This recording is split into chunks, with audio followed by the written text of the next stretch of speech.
Assalamualaikum warahmatullahi wabarakatuh. Alhamdulillah wassalatu wassalamu ala Rasulillah wa ala alihi wa sahbihi wa man tabi'ahu wa mawalah. Para asatiz, para donatur Lazis Subulus Salam, bapak-bapak, ibu-ibu, insyaallah semuanya dimuliakan Allah Subhanahu wa taala. Amin ya rabbal alamin. Man bana masjidan banallah mithlahu baitan fil jannah. Siapa yang membangun masjid, maka Allah bangunkan untuknya satu tempat di surga. Yang bisa bangun masjid orang kaya. Ana wa kafilul yatim kahataini fil jannah. Aku dan orang yang menyantuni anak yatim seperti ini dalam surga. Jari telunjuk dan jari tengah. Orang yang bisa menyantuni anak yatim sehingga di surga dekat dengan Nabi, orang kaya. Ara'aital ladzi yukadzibu biddin, tahukah kamu siapa itu pendusta agama? Fadzalikal ladzi yad'ul yatim, menyia-nyiakan anak yatim, wala yahuddu 'ala ta'amil miskin, membiarkan orang miskin. Kalau mau selamat dari pendusta agama, berarti mesti nyantuni anak yatim dan membantu orang miskin. Siapa yang bisa melakukan itu? Orang kaya.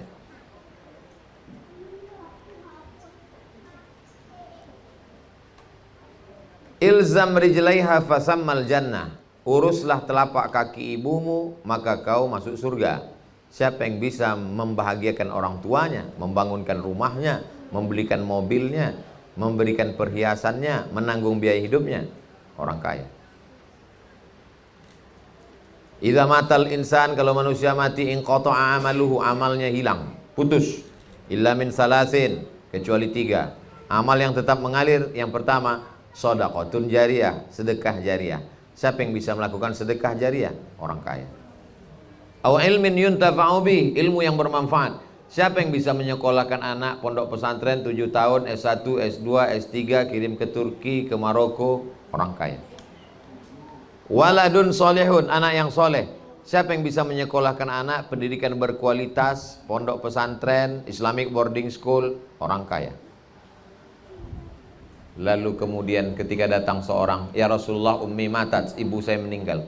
Afa atasaddaqu anha? Apakah saya boleh bersedekah? Kata Nabi, tasaddaq, bersedekahlah. Siapa yang bisa bersedekah sumur bor supaya pahalanya mengalir 24 jam untuk orang tuanya? Orang kaya. Ayu sedekatu afdal, apa sedekah yang paling afdal ya Rasulullah? Saqil ma, menyalurkan air minum. Siapa yang bisa menyalurkan air minum? Orang kaya.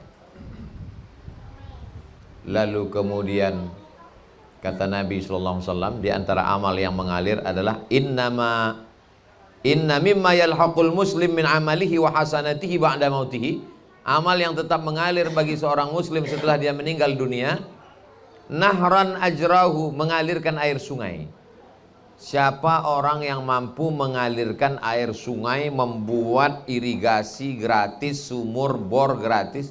Orang kaya. Lalu kemudian baitan libni sabil banahu. Siapa yang sanggup membangunkan rusunawa, rumah untuk anak yatim fakir miskin berprestasi di kampus sehingga mereka tidak perlu mikirkan bayar uang kos? Orang kaya. 10. Kok Ustadz bisa ingat 10? Ini mengalir karena tengkleng. Mengalir, cair dia. Jadi hari ini diajarkan umat Islam meninggalkan pasar. Harta ini hanya akan melalaikan dari Allah. Marilah kita hidup bersusah-susah. Itu pesan Belanda 80 tahun yang lalu. Kata Belanda, tanahmu, tebumu biar kami yang ngurus. Kamu zikir aja, kata Belanda. Itu Islam versi Belanda. Mereka belajarnya pun nggak tanggung-tanggung. Di mana mereka ini belajar? Di Makkah. 6 bulan dia belajar di Makkah. Sholat di Masjidil Haram. Belajar kepada mendekati ulama-ulama Indonesia yang ada di Makkah waktu itu. Indonesia belum ada. Tapi Nusantara sudah disatukan dalam satu bahasa. Mereka menggunakan bahasa Arab Melayu, huruf Arab pegon, tapi bahasanya bahasa Melayu. Mereka datang mendekati Syekh Nawawi Al-Bantani. Mereka ingin belajar bagaimana budaya orang Nusantara, bagaimana orang Islam di Indonesia. Setelah 6 bulan belajar Islam, dia pun datang ke Nusantara atas nama Syekh Abdul Ghafur, mengobo-obo umat Islam, membenturkan antar mazhab. Setelah tua dia pun murtad, pulang lagi kembali ke Amsterdam, namanya Snoek Hoorgroen, guru besar bahasa Arab di Universitas Leiden, Belanda. Mereka berhasil. Tapi ternyata umat Islam tidak bisa dibohongi. Umat Islam mengatakan jihad fisabilillah, mereka tidak takut mati. Umat Islam sampai hari ini tetap ada, tetap mencari harta, tetap mengelola hasil bumi. Tapi orientasi mereka tidak harta, orientasi mereka adalah ingin menjadi hamba Allah yang terbaik. Karena 10 amal yang saya sebutkan tadi, itu adalah amalnya amal-amal orang kaya.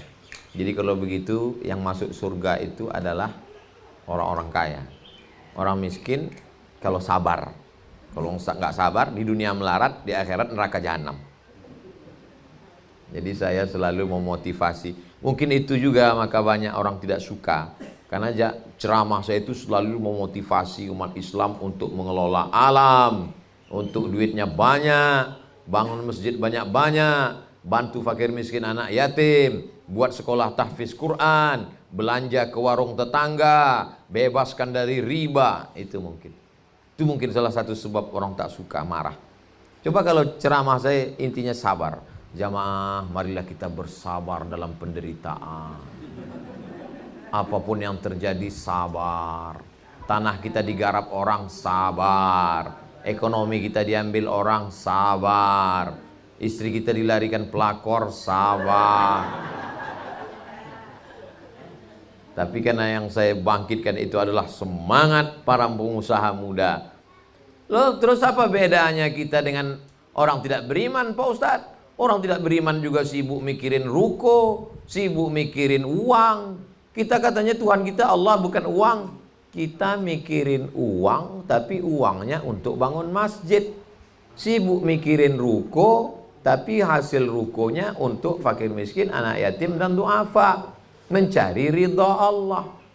Godaan uang luar biasa. Kalau mau nguji orang, uji dengan uang.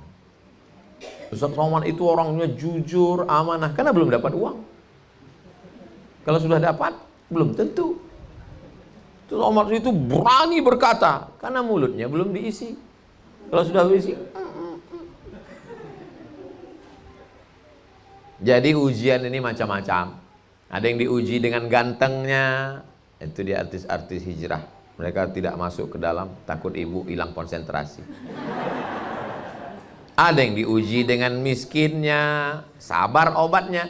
Ada yang diuji dengan hartanya, ada yang diuji dengan kekuasaannya. Cuman kita sekarang banyak salah paham. Kalau diuji dengan miskin, dengan susah, dengan sakit, oh diuji, sabar ya. Tapi kalau diuji dengan harta, kekuasaan, jabatan, dianggap itu nikmat. Bukan, itu ujian juga. Yang ngomong begitu siapa? Allah. Wa balawnahum bil hasanat. Kami uji mereka dengan hasanat, yang enak-enak. Bahkan ujian itu yang enak duluan. Jabatan, ujian. Harta, ujian. Tahta, ujian. Wanita, ujian. Toyota, ujian. Tolong nanti sebelum diupload yang itu hapus, takut iklan gratis. Ini ujian semua. Tapi kalau ada orang komplain, kenapa ujian untuk dia enak, Ustadz? Harta, wanita, kuasa. Ujian saya demam, covid, sakit, bangkrut. Ya itu hak prerogatif Allah. Itu hak veto dari Allah. Kita nggak bisa. Emangnya Allah mau ngasih ujian itu multiple choice? Kamu mau ujian apa? A, kaya. B, susah. C, covid. Kan enggak. Itu sesuai kehendak Allah. Kita terima aja. Tapi ujian ini jangan sampai kita gagal. Diuji dengan harta, maka aku lulus ya Allah. Kenapa? Bangun masjid. Kenapa? Buat rumah kos-kosan untuk anak tidak mampu. Kenapa? Kirim mahasiswa ke Timur Tengah, ke Yaman, Habib Umar, ke Mesir, Al-Azhar, ke Zaitunah Tunisia, pulang bangunkan pondok pesantren tahfiz Quran gratis. Alhamdulillah Ustaz, saya sudah bangun pesantren gratis, Masya Allah. Santrinya berapa orang? 3. Maksudnya 3.000 Pak Ustadz. Tapi yang saya santuni 1 orang. Kita bagi-bagi sesuai dengan kemampuan kita masing-masing. Jadi semangat cari duitnya terus. Karena dalam Islam diajarkan iza qudiyatis shalah, kalau sudah selesai sholat, fantashiru fil ard, bertebaranlah di atas muka bumi, wabtaghu min fadlillah, carilah karunia Allah Subhanahu wa taala. Selesai sholat, kita tidak disuruh berpangku tangan menunggu rezeki turun dari langit. Bertebaranlah di atas muka bumi, cari karunia Allah Subhanahu wa taala. Jadi kalau mau melihat bagaimana umat Islam kaya-kaya zaman dulu, pergilah ke Andalusia. Andalusia itu di mana Pak Ustadz? Andalusia itu, kalau saya sebut Andalusia banyak yang nggak tahu. Tapi kalau saya sebut Real Madrid, Barcelona, oh tahu. Itulah Andalusia. Di sana warisan Islam masih ada. Nanti mudah-mudahan panjang umur, sehat badan, kita bisa sampai ke Andalusia. Melihat bagaimana masjid megah dibangun dari batu marmer merah luar biasa. Dari mana mereka membangun? Karena kaya raya. Tempat-tempat pemandian air mancur. Dari Maroko nyebrang 1/2 jam. Itu semua kehebatan. Kalau mau melihat bagaimana umat Islam hebatnya ekonominya dulu, lihatlah bagaimana Masjid Al-Azhar Kairo, Mesir. Kalau mau melihat bagaimana kehebatan Islam zaman silam, maka lihatlah bagaimana Masjid Sultan Ahmad lebih besar daripada Hagia Sophia yang dibangun oleh Kaisar Konstantin, yang membangun Konstantinopel, yang sekarang sudah menjadi masjid pada masa era zaman modern. Artinya apa? Melihat masjid itu ternyata kita belum ada apa-apanya, maka pulang dari sana tanamkan dalam hati, saya mesti bangun masjid, mesti bangun sekolah tahfiz Quran, TK Quran, SD Quran, SMP Quran. Belum mampu, support saja yang ada dulu. Ustadz Somad baru ngajak kami sudah mensupport selama 10 tahun Ustadz. Saya tahu, memang udah ditulis di sini. Bapak-bapak sudah istiqomah 10 tahun. Berat ini Pak Ustadz. Iya, istiqomah itu berat. Yang ringan itu istirahat. Berat istiqomah nih Pak Ustadz. Karena balasannya surga, maka berat. Kalau ringan balasannya kipas angin. Banyak orang sabar dengan miskinnya. Banyak orang sabar dengan sakitnya. Tapi tidak banyak yang sabar dengan hartanya. Dan Bapak termasuk yang dibuat Allah sabar dengan harta. Sabar nggak beli mobil baru, sabar nggak beli rumah baru, sabar nggak ganti bini baru. Padahal mampu. Cuman takut aja dikit. Saya mancing aja Bu. Itu kan luar biasa itu. Padahal kalau dia mau, bisa dia pajang. Kalau dia mau, bisa dia lakukan. Tapi tidak. Ketika istrinya bertanya, Papa gimana uang ini? Biarlah untuk anak yatim, fakir miskin. Papa nggak mau nambah yang lain. Kita nanti tetap bersama hingga ke surga Mama. Amin kata ibu. Ternyata ibu terpancing.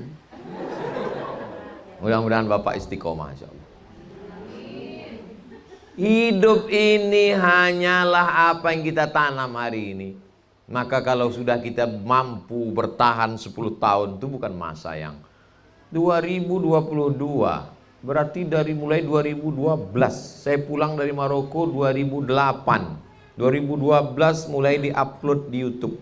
Sampai sekarang 2022 Bapak bisa istiqomah tiap bulan. Lazis subulus salam. Masya Allah, tabarakallah. Kalau istiqomah terus, maka balasannya innalladzina qalu rabbunallah, orang-orang yang istiqomah di jalan Allah, tsumma istaqamu, istiqomah, tatanazzalu alaihimul malaikah, turun malaikat. Orang yang istiqomah itu turun malaikat. Apa kata malaikat? Alla takhafu, jangan kau takut, wala tahzanu, jangan kau sedih. Penyakit yang ditanamkan setan ke dalam hati adalah 2, takut dan sedih. Orang yang depresi, yang stres, makan obat tidur, masuk rumah sakit jiwa, itu penyakitnya 2, takut, sedih. Bisa-bisanya Bapak Ibu nggak takut, nggak sedih, nggak takut bangkrut, nggak sedih uangnya hilang. Itu yang membuat kuat itu siapa? Yang membuat kuat itu adalah malaikat, diturunkan Allah ke dalam hati. Dibisikkannya ke dalam hati, kuat. Allah takhafu, jangan kau takut, Wala tahzanu, jangan kau sedih. Karena penyakit takut dan sedih inilah yang membuat orang Jepang bunuh diri, harakiri. Takut dan sedih inilah yang membuat orang Eropa makan pil obat tidur. Takut dan sedih inilah yang membuat angka bunuh diri terbesar di Amerika. Bukan karena miskin, bukan karena susah, tapi dalam hatinya ada cemas, galau, insomnia, depresi. Kalau sudah terlampau takut, maka muncul berlebihan asam lambung, asam urat, darah tinggi, kolesterol.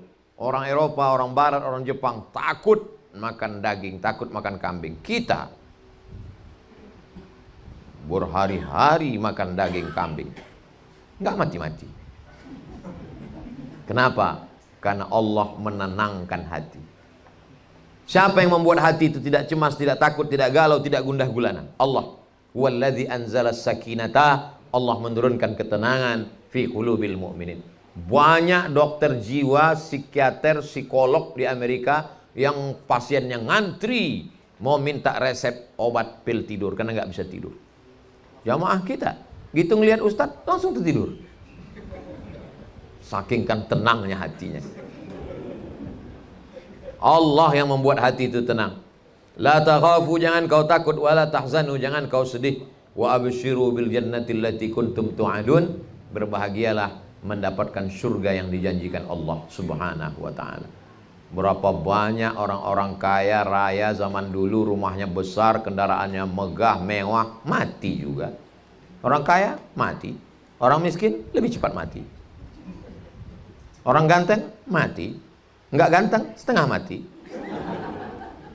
Lalu apa kelebihan kita? Nggak ada apa-apanya. Kita hanya terdiri dari daging, darah, kulit, bulu, kuku, sumsum. Mati, jalan di atas tanah, jalan sini, jalan sini, jalan sana, jalan sini.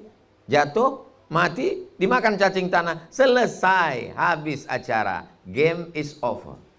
Tapi ada yang tetap mengalir. Mana dia? Santri-santri di Subulus Salam, 6 tahun mereka tamat masuk kuliah, ada yang jadi guru, ada yang jadi tentara, ada yang jadi polisi, mengalir pahalanya kepada Bapak. Bapak sudah tidak menganggapnya apa-apa. Ibu sudah menganggapnya, kami sedekah ini sudah seperti buang sampah aja Pak Ustaz, kami udah nggak ingat-ingat lagi. Itulah yang menjadi awal. Malah yang disangka Ustadz amalnya banyak, malah amalnya habis. Ustaz Somad ini kayaknya awalnya nih banyak ini. Habis sudah diambil oleh subscriber, viewer, dan follower. Bapak, ibu beramal, tiap bulan transfer ke Lazis Subulus Salam, nggak pernah mikir, nggak pernah diomongin, nggak pernah diupdate, nggak pernah diceritakan. Anak-anaknya udah tamat. Kalau 10 tahun, yang disantuni dulu kelas 1 Sanawiyah SMP 2012, sekarang 2022, SMP 3 tahun, SMA 3 tahun, kuliah 4 tahun, berarti dia udah selesai S1, dia nikah, dia punya anak, dia ajar anaknya, mengalir pahalanya, walaupun bukan anak kandung. Kenapa demikian? Man dalla ala khairin falahu mithlu ajri fa'ilihi. Siapa yang menunjukkan kebaikan, dia dapat pahala seperti orang yang melakukannya. Tapi saya hanya bisa menceritakan ayatnya, hadisnya. Yang melihat buktinya nyata, itulah iman. Mana pahalanya Pak Ustadz? Mana catatannya? Saya nggak bisa nunjukkan itu. Karena syaratnya berat. Syaratnya apa? Mati. Setelah mati, sebesar ujung tapak kaki semut hitam pun akan ditunjukkan Allah. Faman ya'mal mithqala dzarratin khairan yarah. Makna yarah, dilihat dengan mata. Ini anak dulu yang kau santuni. Apakah nanti kalau kita mati kita bisa melihat amal anak-anak santri yang kita santuni itu? Ya. Wa qul i'malu, beramallah kamu. Fasayarallahu amalakum, Allah akan melihat amal kamu. Wa rasuluhu, Rasulullah melihat amal kamu. Wal mu'minun, orang beriman melihat amal kamu. Jadi bapaknya bapak, ibunya bapak, bapak ibunya bapak-bapak, ibu-ibu melihat amalnya bapak-bapak, ibu-ibu dari bapaknya bapak, ibu, ibu-ibu, bapak-bapak, bapak-bapak, ibu-ibu. Syaratnya mati. Ibu saya dengan bapak saya sekarang sedang melihat amal saya. Oh, anakku sedang ceramah tausiah dari Masjid Subulus Salam, ketemu dengan para donatur, ketemu dengan para asatis pondok pesantren. Mereka sudah meninggal. Mereka cuma beda alam. Mereka sama seperti menonton live streaming sekarang. Mereka nonton, anakku sedang tausiah, anakku sedang ceramah. Begitu juga kita nanti berpindah ke alam itu, kita akan melihat amal anak-anak kita. Anak-anak kita melanjutkan ini. Mereka lihat buku catatan bapaknya, dilihatnya, bapak saya nyantuni lazis sebelum salam. Dia pun musyawarah, mas, dek, kakak, mbak, ini mesti kita lanjutkan amal jariah bapak. Kita menonton, melihat, menyaksikan. Apa yang dilakukan bapak ibunya hari ini, itu yang akan dilakukan. Apa kata anak-anak pas malam tahun baru? Dulu bapak kita kalau malam tahun baru mabuk bersama, bakar ayam sampai pagi. Mari kita pesta lagi. Siapa yang melakukan perbuatan tradisi yang baik, falahu ajruha, dia dapat pahalanya, wa ajru man amila biha, dan orang lain yang melakukannya mim ba'di mautih, sesudah dia mati sampai hari kiamat. Amal bapak ibu yang terlibat dalam bangunan masjid, pondok pesantren lokal, kelas, WC, kantor, asrama, rumah guru, yang terlibat makanan menjadi darah daging anak-anaknya, ngajar, mengalir pahala. Yang sekarang bangunannya dari sak semen, batu bata, kerikil, dipakai untuk sholat, toilet, melepaskan kesulitan, jadi amal jariah pahala. Tidak ada yang sia-sia. Catatan pegawai pajak mungkin luput, catatan manusia mungkin lupa, tapi catatan malaikat, inna alaikum lahafizin, bersama kamu ada malaikat kiraman, mulia, katibin, mencatat. La yalfizu min qaulin, tidak ada keluar satu kata pun, illa ladaihi raqibun atid, melainkan dicatat dan diperhatikan Allah subhanahu wa ta'ala. Kami ini udah nyantuni 10 tahun Pak Ustadz. Ustadz Somad ini jangan-jangan cuma ngomong aja, ceramah aja. Saya menyantuni juga sesuai dengan kemampuan saya. 1 tahun 25 orang. Tahfiz anak perempuan. Ustadz, uangnya ada? Uang nggak ada. Terus ngasih makannya dari mana? Ustadz Abdul Somad Official, subscribe, like, share, and comment. Semua duit YouTube ceramah itu masuknya itu untuk beli makan santri, untuk beli sabun, odol gigi, asrama, tempat tinggal, dan lain sebagainya. Tak ada saya ambil untuk pribadi saya. Karena supaya kalau saya ngomong ceramah, jangan sampai hanya didengar orang, apa itu Abdul Somad tuh ngomong aja, ceramahi orang aja, bersedekahlah, bersedekahlah. Dia sendiri nggak ada. Nah, jadi kalau saya ngomong itu dia nggak mental di dalam. Kalau saya ngajak jamaah, marilah tahajud, dia ngomong dalam. Emang ente tahajud tadi malam? Marilah kita menyantuni, berkata di dalam. Alah, ente cuma ngajak orang. Mereka udah 10 tahun. Ente emang udah ngasih berapa? Nah, jadi saya lakukan itu untuk diri saya supaya dia tidak nendang ke dalam, supaya dia nggak nyipak ke dalam. Bapak Ibu yang dimuliakan Allah Subhanahu Wa Taala, Bapak Ibu yang sudah melakukan ini, masya Allah, tabarakallah, saya salut. Yang masih ragu-ragu, kuatkan hati. Tapi selalu bisikan setan, Pak Ustadz, baca ayat kursi, Qul Falaq.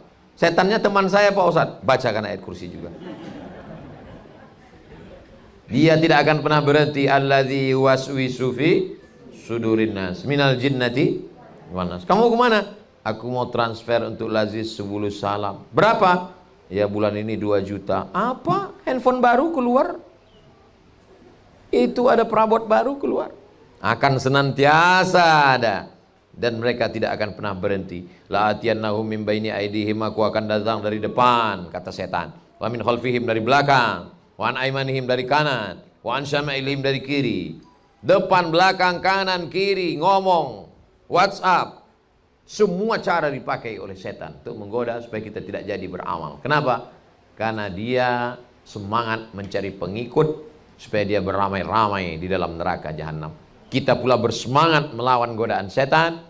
Digodanya kita minum khamar, menang. Digodanya kita berzina, kita menang. Tapi begitu digodanya untuk tidak bersedekah, di situ banyak orang yang kalah. Untuk apa lagi sedekah? Salat tahajudmu kan udah banyak. Untuk apa lagi sedekah? Kamu kan udah nolong lazis 10 tahun. 10 tahun itu udah masanya pensiun, guys. Kata setan. Kapan kita berhenti beramal soleh ini? Pak Kiai setiap ngomong katanya mari beramal soleh. Ustadz ceramah katanya mari beramal soleh. Sampai kapan berhenti ini Pak Ustadz? Mudah. Beramal ini cuman sampai ruh keluar dari jasad. Nanti setelah ruh keluar dari jasad kita akan tersenyum insya Allah. Amin. Buka wajahnya tersenyum. Katanya kematian itu sakit. seperti kambing dikuliti hidup-hidup, seperti tebasan pedang di tempat yang sama beratus kali, seperti mata kail pancing ditarik dari kulit yang basah. Loh, ini dibuka penutup wajahnya kok tersenyum. Dia senyum karena dia sudah lulus, rohnya sudah keluar dari jasad dan dia sudah beramal soleh. Kesakitan-kesakitan kematian itu menjadi ringan. Kenapa? Karena Nabi menjamin shadaqatus sirri tadfa'u mitatasu, sedekah menolak mati su'ul khatimah. Yang sakit-sakit begitu juga. Da'u mardakum bis shadaqah, obati orang yang sakit di antara kamu dengan sedekah.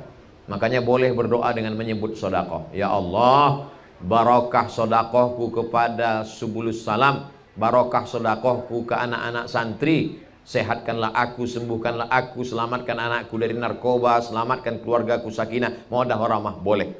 Cuman khawatir kalau di dekat di masjid didengar orang, nggak usah kuat-kuat, dalam hati aja. Kalau ada yang nanya, ente doa apa? Doa aja masing-masing. Jamaah yang dimuliakan Allah Subhanahu wa taala, mudah-mudahan rezeki Bapak Ibu melimpah ruah. Anak-anak santri terbantu, tertolong sampai kita mati menghadap Allah Subhanahu wa taala. Itulah yang dapat saya sampaikan pada kesempatan kali ini. Yang baik datang dari Allah, yang tak baik dari hamba Allah fakir dhaif. Jangan lupa kita tidak pernah berpisah karena kita tetap saling mendoakan. Bapak Ibu sudah istiqomah 10 tahun, doakan juga Ustadz Somad mudah-mudahan istiqomah sampai mati menghadap Allah Subhanahu wa taala. Mudah-mudahan keluarga kita sakinah mawaddah warahmah, anak-anak kita soleh dan solihah, penghafal Quran mujahid fisabilillah, kita mati dalam keadaan husnul khatimah, dijauhkan dari segala malapetaka dan musibah. Ala hazihin niyah, untuk niat yang baik-baik ini. Al-Fatihah. A'udzubillahi minasyaitonirrajim. Bismillahirrahmanirrahim. Alhamdulillahirabbil alamin. Arrahmanirrahim. Maliki yaumiddin. Iyyaka na'budu wa iyyaka nasta'in. Ihdinas siratal mustaqim, siratal ladzina an'amta 'alaihim ghairil maghdubi 'alaihim waladdallin. Amin. Allahumma aftah lana abwabar rizqi, bukakan untuk kami pintu rezeki ya Allah. Wa abwabal khairi, bukakan pintu kami pintu-pintu kebaikan. Wa abwabal barakah, bukakan untuk kami pintu-pintu keberkahan. Allahumma rzuqna rizqan halalan thayyiban mubarakan fi, berikan kami rezeki yang halal yang berkah supaya kami dapat berwakaf, berzakat, berinfak dan bersedekah. Allahumma ja'alna minal mukhlasin, jadikan kami orang-orang yang tulus ikhlas, tidak memikirkan apa yang pernah kami berikan.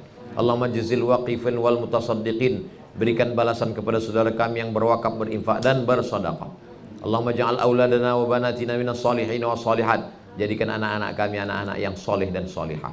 Minal mujahidina fi sabilika bi amwalihim wa anfusihim, jadikan anak kami mujahid fi sabilillah, menolong dengan hartanya dan nyawa mereka ya Allah.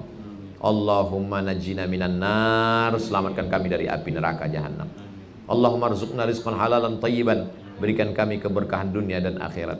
Allahumma balligh maqasidana, sampaikan segala maksud niat baik kami. Waqdi hajatina, tunaikan segala hajat-hajat kami.